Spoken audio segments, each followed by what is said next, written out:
I've already discovered that the King James Version of the Bible, I would say as well as other Bibles, are not translated according to the Greek and Hebrew. There are words added, I have a King James Bible right now, and they've retranslated, they've touched up the King James Bible over time, so it doesn't say what it originally said, and they say, well, it's for easier reading. King James wrote the book Demonology in the 1500s. He wrote Demonology, I think it was 1597.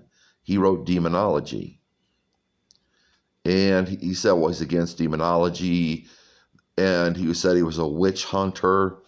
But people have to realize, according to John Todd, who was supposed to be a witch, John Todd spoke at a church.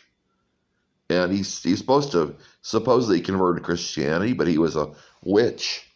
And he said he didn't know how he snuck into the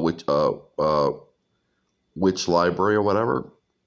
And he read in the witch library, he said he read in the witch library, that the pilgrims said they were Christians, and they said the Christians were witches. And the witch trials were to get rid of the witches, or to get rid of the Christians.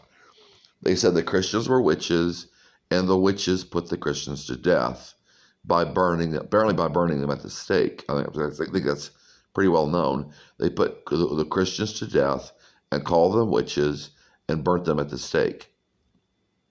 So when King James says he was a witch hunter and he was writing the book on demonology before he wrote the Bible, the King James Version of the Bible was written in 1611.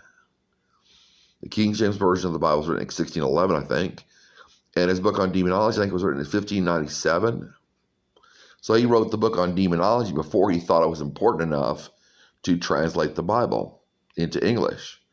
And he translated the Bible in English, but he translated the book Demonology into 3 languages: Middle English, Scottish, Scots, and Irish. So it looks like we're reading a book and saying, we're King James, King James only. We're reading a book that King James thought was not as important as demonology, translated in as many languages. The King James Bible was only in English. He didn't translate in other languages. He translated after the book of demonology. Apparently, he was against Christians. So, people will say, well, I trust the King James. You trust the King James book that was written by King, who, was he a Christian or wasn't he?